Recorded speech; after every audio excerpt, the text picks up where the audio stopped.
Good morning, students.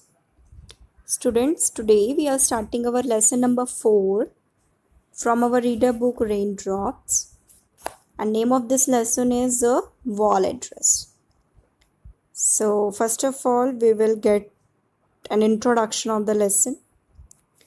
Sir Donald Bradman, an Australian cricketer. You can see here I have marked Sir Donald Bradman, an Australian cricketer, is acknowledged as the greatest batsman of all time. Sir Donald Bradman, who is an Australian cricketer, is acknowledged means you're accepted. Acknowledged means you're accepted as the greatest batsman of all time. कि उनको Australian cricketer जो sir Donald Bradman है उनको एक greatest batsman consider किया गया है. The Bradman oration established in the year 2000. So oration means here a formal speech.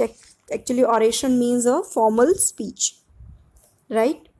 So Bradman oration क्या है? Bradman oration is an Australian cricket calendar event which honors the career, contribution and memory of the greatest cricketers.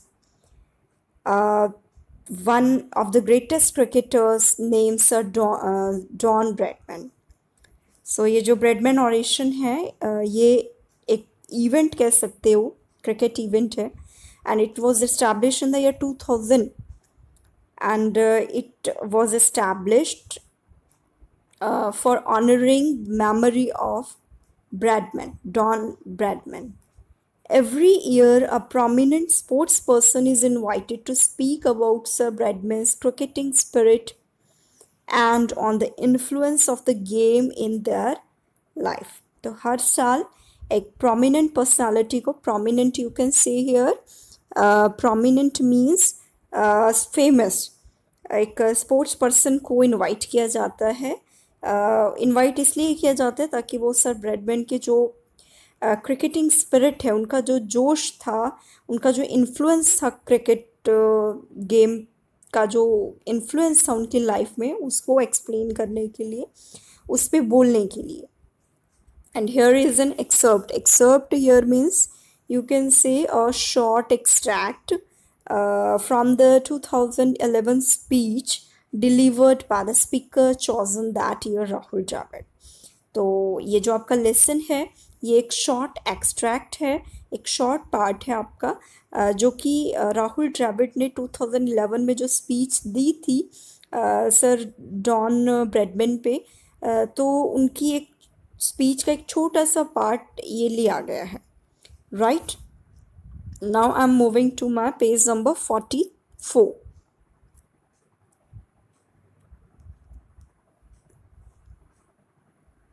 You can see here, students. Thank you for inviting me to deliver the Bradman oration. Respect and the regard that came with the invitation to speak tonight is deeply appreciated.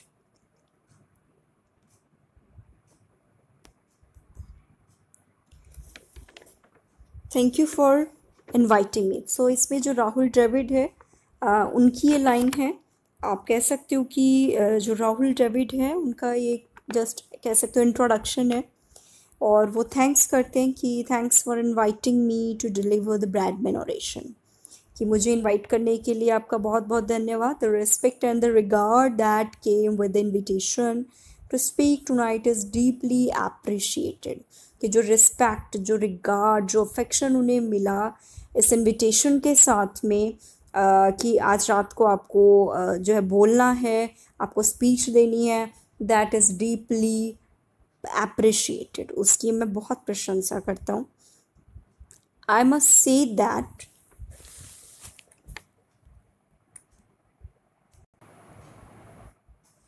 Here you can see I must say that I find myself humbled by the venue we find ourselves in.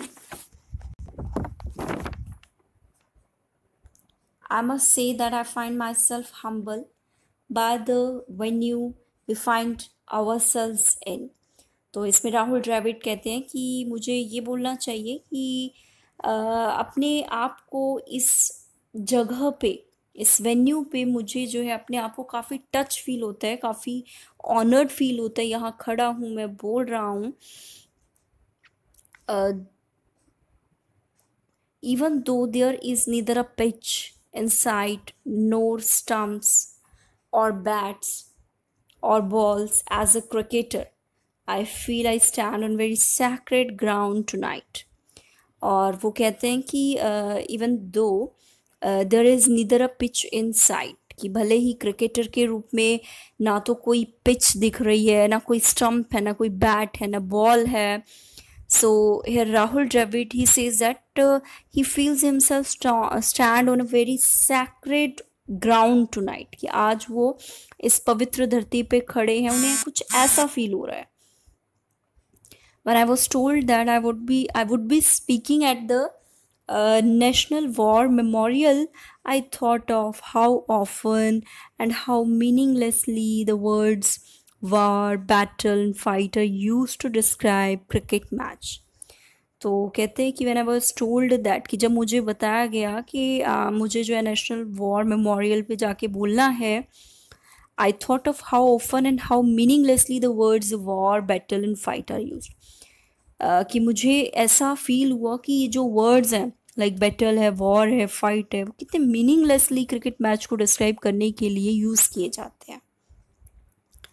Now I am moving to my next passage, paragraph. Yes, we cricketers devote the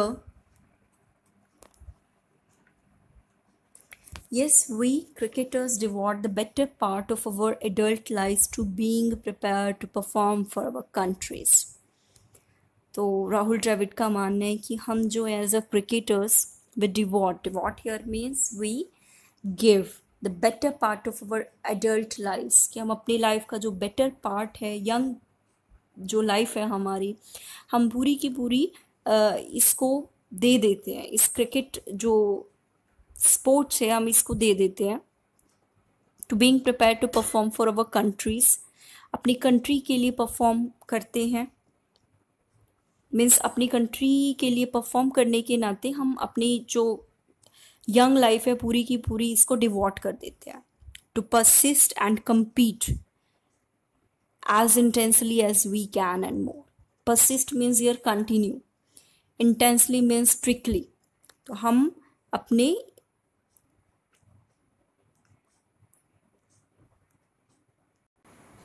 तो हमारी तरफ से जितना भी हो सकता है इस स्पोर्ट्स में, जितना भी हम कंट्रीब्यूट कर सकते हैं, स्ट्रिक्टली हम लोग उसको करते हैं. This building however recognizes the man and woman who lived out the words. और इसमें जो है राहुल द्रविड़ का मानना है कि ये जो बिल्डिंग है, this building however recognizes the man and woman who live out the words.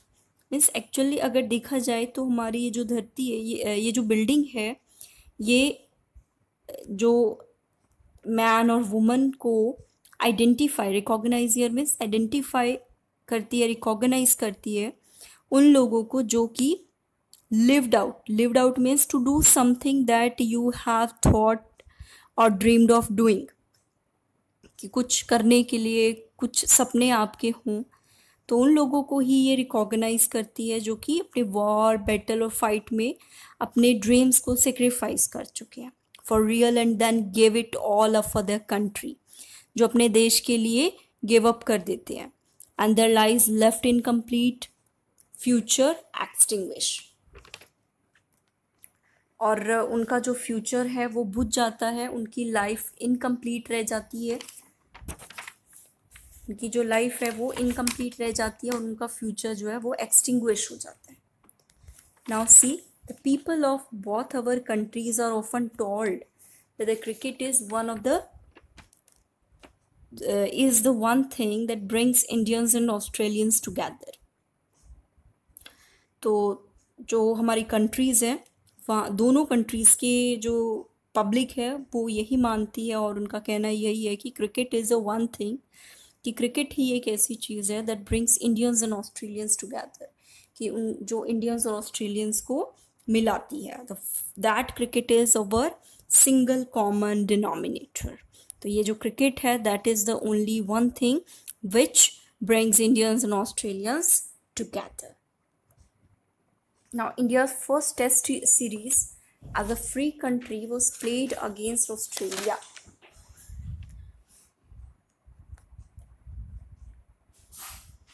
India's first test series as a free country was played against Australia in November 1947, 3 months after our independence. So Indian जो first test series है as a free country was played against Australia. Australia के against जब first test series हुई थी that was in November 1947, 3 months after our independence. अपने independence के 3 महीने के बाद ही ये टेस्ट सीरीज़ हो गई थी।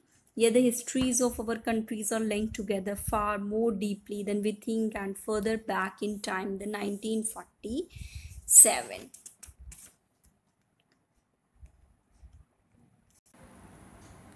सो yet the histories of our countries, कि फिर भी हमारी जो कंट्रीज़ का जो इतिहास है उसकी जो हिस्ट्री है 1947 के कंपैरिजन में कहीं अधिक ये गहराई से जुड़ी है।